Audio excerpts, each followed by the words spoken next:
Good afternoon, class. Hope you guys are doing well. Anyway, you can see that the kind of video that I'm going to be offering for the rest of the semester are going to be very simple. They're not edited. I don't really have a lot of skills that way, but I can at least put myself before the screen and talk to you a little bit about Aristotle. That's going to be the topic for today. I think you guys got a video from me a week or so ago on Plato, and then I also sent out a little claymation link on the allegory of the cave, and most of you responded to that discussion board, so that's good. And you should have seen the 10 points that you received for participating. Anyway, so I'm going to talk to you about Aristotle, and there's basically 5 different things that I want to talk to you about with Aristotle. So you're lucky because you can redo this video and pause it and take notes if you want to. But the first thing I want to talk to you about Aristotle about is his connection with Plato, because Aristotle was about 18 when he had heard about Plato's academy down in the south part of Greece. Aristotle was from the northern part of Greece, Macedonia, a very mountainous region. And his father was the doctor to Philip of Macedon, who was Alexander the Great's father. Anyway, so Aristotle's father had a huge hookup because he was actually the court physician of Philip of Macedon, who, as I said, turned out to be the father of Alexander the Great. So Aristotle was used to luxury. He was used to being around people with wealth and influence. Imagine if you were the personal physician to Donald Trump.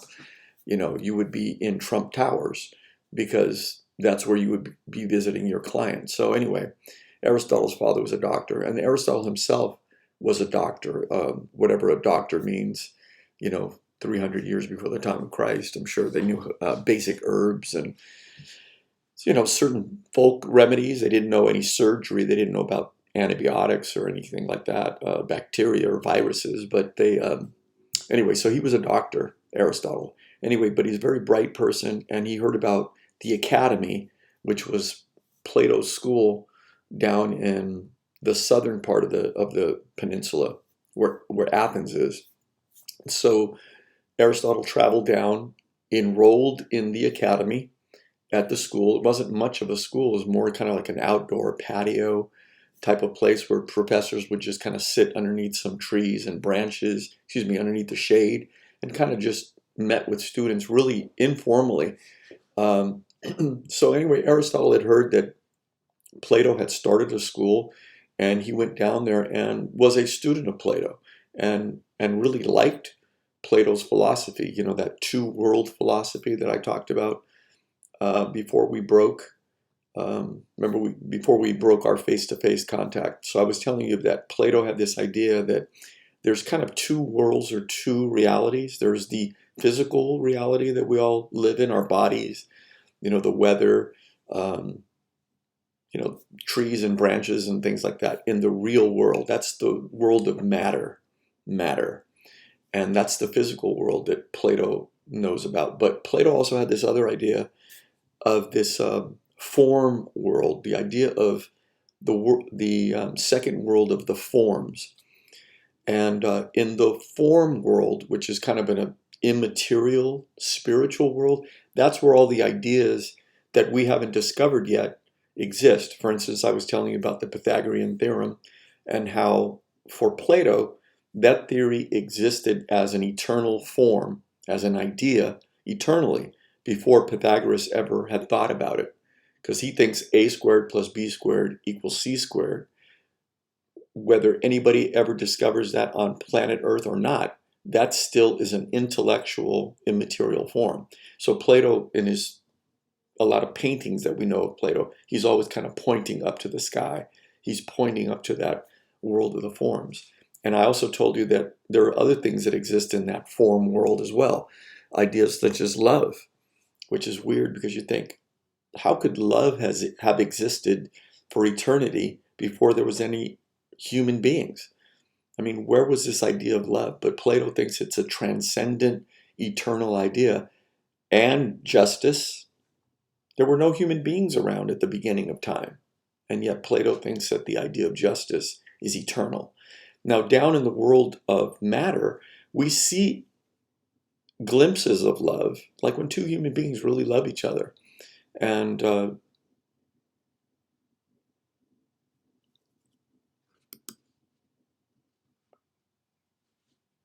not sure what happened there, but when two human beings really love each other, um, we get like this brief idea of, we get a glimpse into what the world of forms is like, because we say, wow, those people really love each other, man. Look at, they got elderly together and they stayed by each other through thick and thin, wealth and no money, and houses or no houses, and whether their kids were doing well or not, that couple stayed together. Or a mother really loved her child, and we say, man, that is a really beautiful form of love. But is it the complete ideal form of love? Well, nobody ever gets to the ideal. We get close to it. We never get close to the ideal of justice. We get close to it. I mean, there might be some judge, or there might be some community on earth that's had a very, very good, progressive, healthy, um, uncontaminated justice system. There may have been on planet Earth some expressions of justice that were really good, but are they the exact form of justice? No, because those are separate things. Anyway, so Aristotle heard about all that lecturing and really liked that, and must have been fascinated by it, because he stayed in Athens on and off for 20 years. But then he started to break away from the idea of Plato. So anyway, so let me start talking to you a little bit about Aristotle's idea about matter. Because if you think about Plato's idea of matter, let me just go ahead and bring something to you that I think could not be more material than a frickin' brick, right? A brick is material, it's heavy, and it lives in the world of matter. But Plato would say this brick is a physical representation of the divine idea of a brick. The divine idea of a brick, I mean, this brick existed as an idea even before human beings ever thought about bricks? And Plato would say yes.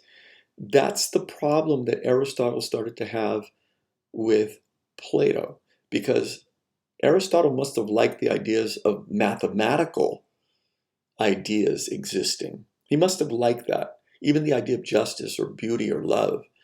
But then when you get into other things like a brick, or what else can I show you?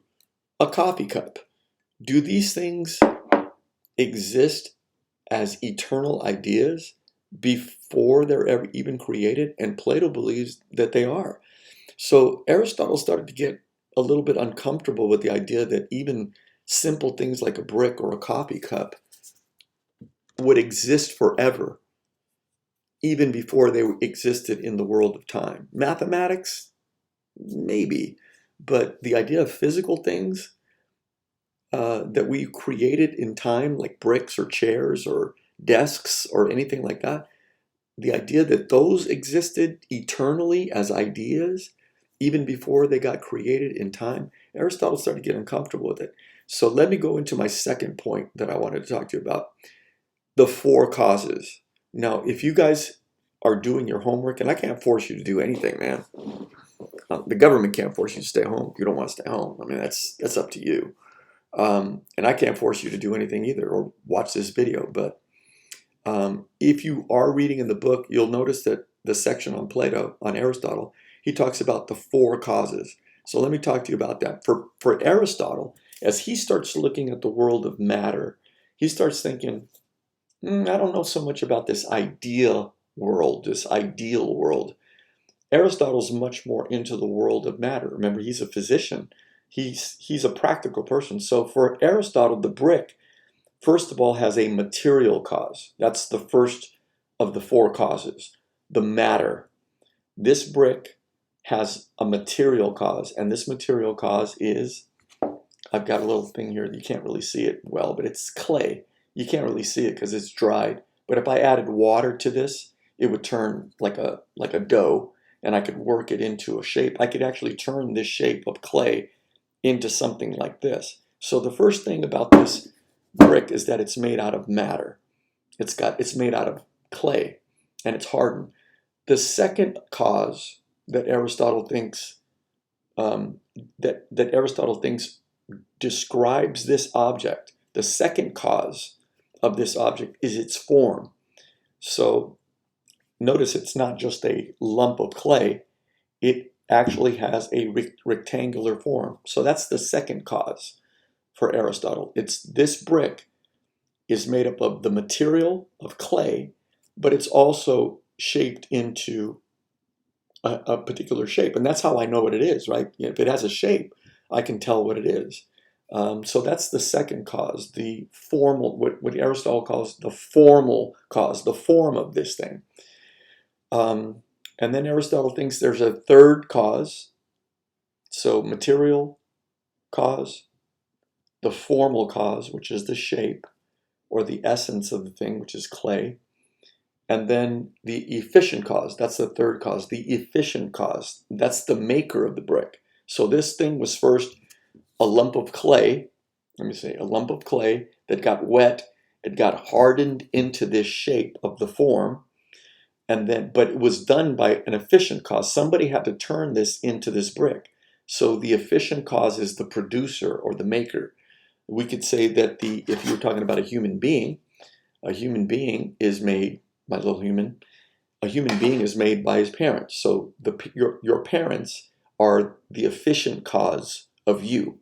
And then Aristotle says that the fourth cause of this brick, the fourth cause or the fourth element of this brick is the final cause. The final cause is the purpose for which this thing was turned into this brick. So in order for this brick to be here, it needs the matter, it needs form, it needs to have somebody made it, and it has to be made for a purpose. So the final cause, the fourth cause, the final cause is the purpose. The final cause is purpose. So this brick is meant to be put on a shelf, for books to be stacked or made into a fireplace or made into a patio or made into a building.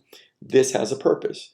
And for Aristotle, the purpose actually was the first thing why this thing even existed.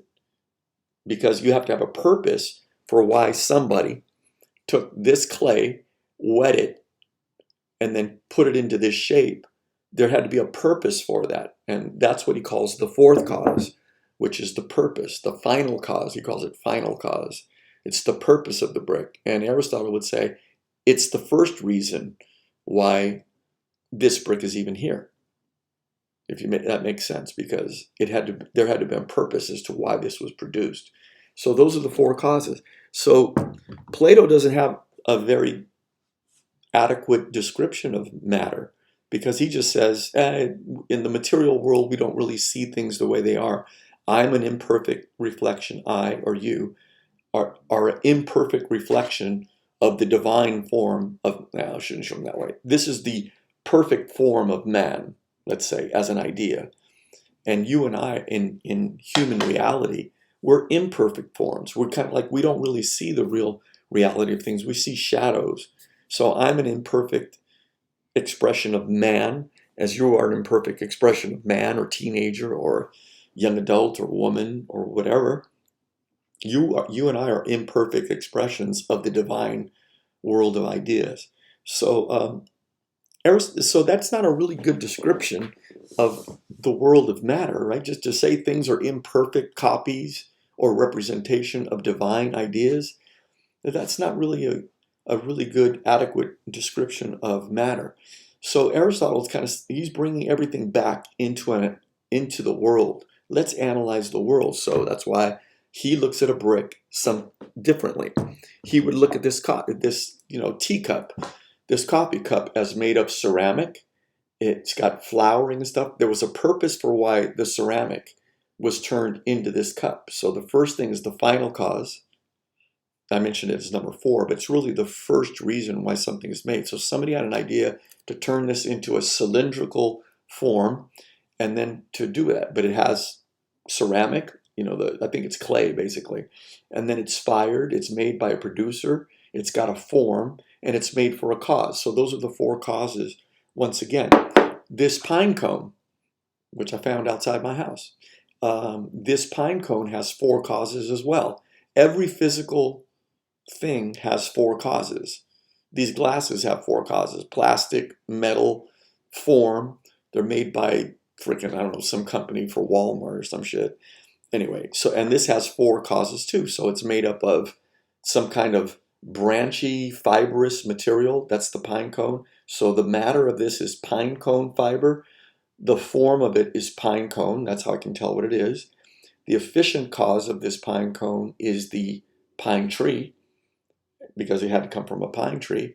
And the final cause of this pine cone would be for a new pine tree to be born or to be created. So those are the four causes. And Aristotle would say if you were looking at a human being, we also have four causes as well. We have the flesh and bone, the flesh and bone of us. That's the matter, the material cause. The formal cause would be our shape as male or female, or whatever other forms that human beings can come in. Not all of us are born with complete human parts, but we mostly look human. So the material cause is one. The formal cause would be our human shape or essence. The third cause would be mommy and daddy, which would be the producer, and or the efficient cause, the producers. And then the final cause would be the final cause of you or me as a human being would be, for Aristotle, some of you might say, well, the final cause for me and you is just like this pine cone. In other words, so that we can reproduce, just like any species. But for Aristotle, the final cause of a human is intelligence or happiness. I should put it that way, happiness. So you and I are going to be fulfilled. What's going to fulfill this pine cone? It gets fulfilled when it finds its truest essence. That's what makes this thing gets fulfilled. And you and I fulfill our essence when we find happiness. Now the next question is, how am I going to do that? So that's the third thing I want to talk to you about. The third thing I want to talk to you about is Aristotle's ethical theory, which you'll see a little bit later in that chapter when he starts talking about the virtues. Because Aristotle thinks that happiness for me and you is when we perfect ourselves. So this pine cone doesn't really have to perfect itself. It's already a pine cone. But you and I, we're not as lucky as this pine cone, because you and I have to do things to become more human. We can't just, we can live without really knowing much, but you and I have to do things in order to be able to find happiness. We have to learn how to associate. We have to be able to learn. Even if we were living in nature, we'd still need to know what plants to eat, if the water was healthy to drink from a certain spring, which animals were venomous or not, which animals could be helpful. We still need to know things. So a human being, a pine cone doesn't have to know jack. Pine cone just falls into the ground and it either takes seed or doesn't. But a human, in order to find its purpose, we have to do things. And Aristotle believes that in order for us to be fulfilled human, happy pine cones, in other words, fulfilled beings, you and I have to use what he would call virtue. Virtue. So what's virtue? Virtue is like the things that we do, either with our bodies or with our minds or with our attitudes. Virtue for Aristotle means strength. So the first virtue for Aristotle would be what we do with our body. The first virtue for Aristotle is something he calls temperance. Temperance is an old-fashioned word. People don't ever use that anymore. But in the Greek, temperance is the ability of a human being to moderate the things that you do with your body for the sake of greater goods. So I'll say it again. Temperance, which is the first virtue, the things that I have to do to perfect myself in order to become a full, happy human. Temperance is the thing that I need, this virtue, this strength that I need in order to be able to make good choices about my body. So I need to rest when I'm sleepy. I need to eat when I'm hungry, but I need to not overeat. I need to drink, but I need to not overdrink. How would Aristotle look at vaping? Or, even if you're smoking, how would he look at that? He'd say, well, you have to look at your lungs. You have to look at your health. You have to look at the whole process of you? Are there some people who can actually medicinally or even recreationally use weed? Yeah, I think so. I actually think that there could be some medical benefits for it. But you know, people smoke way too much sometimes because they don't have virtue. Because Aristotle says virtue is the ability to moderate your body, so that when you rest enough, but you don't want to miss all day staying in bed. You need to have virtue to be able to get up. Temperance helps us moderate our bodies, whether it's resting, whether it's sexing, having sex, the right person, the right time, the right circumstances. He would say that in order for us to be happy, we need the virtue of temperance. So I need to eat and drink, but I can't overeat. I can't overdrink. I can't over vape. I can't over sex, because I mean, some of that stuff might eventually come back and blow up in my face. And then how am I going to be happy when I got all this, issues that have been created by my poor sexual choices? And you know that that can happen. I mean, people get involved with you and there'd be drama. There could be children. There could be STDs. I mean, Aristotle thinks, sex is a pleasure. He's a Greek. He don't have any problem with the body, but we have to use our minds in terms of how we use the body. The second virtue that I need in order to be able to be happy would be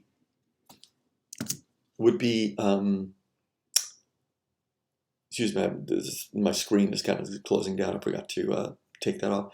The second virtue would be courage, because Aristotle thinks that there's another thing that I need in order to be a happy human or a happy pine cone.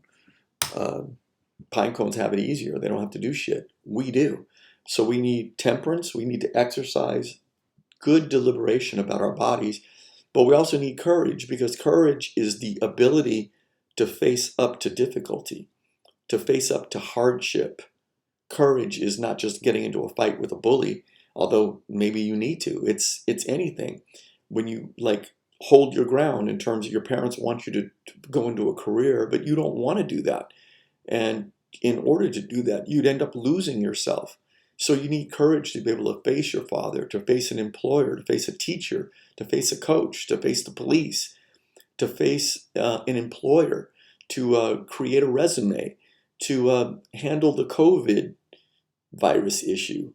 I mean, all of us need to have courage to stay in a relationship, to handle stuff. You guys remember, I remember back in Oakland, we would used to say, man, you got CHS. We said, what's that? CHS. Can't handle shit. And basically, that's how some of us are. We can't handle shit. We get immediately overwhelmed. And Aristotle would say that we need the virtue of courage. And the third virtue that we need in order for us to find happiness would be justice. Because justice is not just me taking care of my body and me taking care of my mind and my heart by being courageous and handling my business. Justice is also how I relate to others, because Aristotle would say you're not going to be a good, happy human being if you've got drama in your life because you've been a bad employer. You've treated people really badly. You've treated people unfairly. You've hurt people with your choices. You don't get along with people. You create drama. You create chaos. And so the person who's not just is somebody that Aristotle would say is not going to become a happy pine cone, because you're not fulfilling the obligations that you have to your community. You are not a just person. Somebody gives you $20, like you're saying, they come back and say, hey, dude, you got my money? And you go, what money? And Aristotle would say, when you create stuff like that, you are, even though you're getting over on that person right now, he says that there's a price to pay eventually, because eventually that will come back to you and you are going to have a harder time being happy. That's like the father who treats his kids really badly, and then later on when his kids don't relate to him really well, he goes, well, I'm your father. And you're going, I ain't having that father stuff, because you never established anything on the basis of justice with us and good treatment. So now you want us to be all loving towards you, and we ain't feeling that. So Aristotle would say, how are you going to be happy then, when you've lived unjustly, you haven't treated people right? So we need those three things in order to be happy. That's his ethical theory. We need to exercise virtue, which is strength, in our decisions. The first virtue is temperance, the things I do with my body. The second virtue is courage, the way I handle things. And the third virtue is how I handle my stuff with others. Justice is my decision to give you the things that you deserve as a human. So when you're a student and you work for an A, if I'm a just person, I give you the A because that's what you deserve. So justice is giving people what they deserve. Now, sometimes justice could be that I punish, that you get punished, because sometimes that's what's just. You don't deserve good treatment because you harmed somebody else. So you might need to be isolated or timed out or, put in rehab or put in corrections because, that's what's just. That's what you deserved.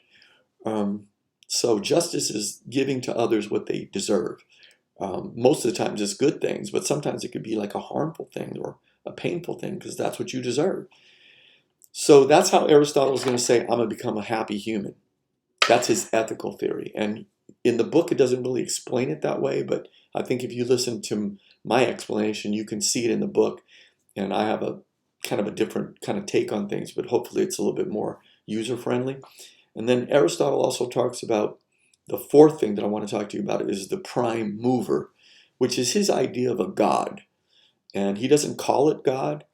He doesn't call it theos, Theos, theos, meaning God in Greek. The Greek word is deus.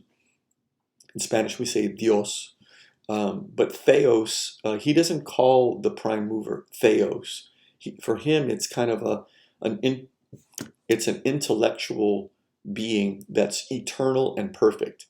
And this intellectual being, this prime mover, isn't really concerned about me or you the way the Judeo-Christian God would be concerned about me or you, or the way the Islamic God, Allah, would be concerned about me or you. The prime mover for Aristotle is a purely intellectual, immaterial. You can't see the prime mover. The prime mover doesn't have a body. The prime mover is outside of time and space. The prime mover is totally perfect in its intelligence and being. It doesn't need to act. It doesn't need to do anything because it's perfectly actualized. You and I have to do many things on planet Earth to become actualized. We have to study, we have to work, we have to wash, we have to bathe, we have to learn things, we have to avoid things. We have all kinds of stuff that we have to do. Even the pine cone has to do certain things in order to achieve its goals. So everything is in the process of achieving itself. Even the coronavirus, that sick little bugger, has to achieve itself by spreading and multiplying. That's what its nature is to do. But the prime mover is a being that's immaterial, it's invisible, and it's eternal, and it's perfect, and it exists outside of time. And you and I, as we fulfill ourselves as humans or as pine cones or even as a virus, which is weird, even if you're a little fish or a bug or a mushroom or a cloud, all things are trying to fulfill themselves, to actualize themselves. And in a sense, Aristotle sees all these little things on planet Earth actualizing themselves as a reflection of the perfection of the prime mover. So when you and I learn something and we go, oh shoot, I know how to do that. I know how to download that app and use that app and be able to, scan things off my phone now or whatever, download some other product or whatever. Whenever I learn some new technology, Aristotle would say, you're fulfilling another potential that you had. And in a sense, you are becoming perfected. You're never going to be perfect, but you're perfecting yourself as this one being in nature is, not really in nature, but outside of time, is already perfect. So you and I are kind of, by degrees, becoming perfect over time. We're actualizing ourselves, and that's what he calls in the chapter on Aristotle, he calls it teleology, goal orientation. Teleology. Teleos means goal. So as you and I fulfill our goals, we're becoming more perfect as the prime mover, which is outside of time and space, is already perfect. If the prime mover had a body, the prime mover could have bacteria. If the prime mover lived in time, the prime mover could decay because it would be subject to all the things that happen in matter. Even stars, which are matter, eventually burst and they, have an implosion, and you have a dead star. So they live for billions of years, but even a star implodes and becomes like a black hole, is what I hear. But the prime mover is not in time, and it's not physical. Otherwise, it could contaminate and corrupt over time. And Aristotle says a perfect being would never have this. And so that's Aristotle's conception of the prime mover. Intelligent people fulfill themselves and try to imitate the perfection of the prime mover. So as you and I make better choices about our bodies and about handling things and being just to other people, we're perfecting ourselves in the way that the prime mover is already perfect. I think that's really all I wanted to say. Maybe I was going to have a fifth point about Aristotle's political theory, but Aristotle was open to different kinds of political theories. He was okay if there was a monarchy. In other words, you could have a kingship, and he wouldn't say that that was necessarily a problem, as long as the monarchy, male or female, king or queen, help the common good or help promote the common good. So even if you're a king or queen and you live in splendor, as long as your subjects are able to have good laws and an economy and protection of an army and are able to participate in government to a certain extent, you could have a monarchy, and Aristotle wouldn't have a problem with it. You could even have an aristocracy. For instance, if you had people that really, really were wealthy, the elite of a country, and they ran the country, Aristotle would say elites can run a country if they were enlightened elites. Enlightened elites I don't even know if we've ever had an enlightened elite. We certainly have elites in this country. Jeff Bezos, who owns Amazon, is an elite in this country. Bill Gates, Warren Buffett, the Walton family, all these people that have billions of dollars, they form an elite aristocratic class in this country. But should they be the leaders of the country? Well, Aristotle said if you had a coalition of elites or aristocrats that were running the country, he wouldn't have a problem with that, as long as the common good was being served. So in other words, even if elites run the country, but you had people that had jobs, and you had people that had health care, and you had people that could participate in the political order of the day, even with those elites running the country, Aristotle would say that that was possible. Or any other form, an oligarchy, a rule of a small group of families or individuals. You could have any kind of government as long as that government was promoting the common good. So anyway, this is probably longer than you probably wanted to hear, but I hope that those 5 points on Aristotle will give you a little idea of his overall theory and stuff. So just chatting away with you. Take care, man. We'll see you again in some future video. Bye.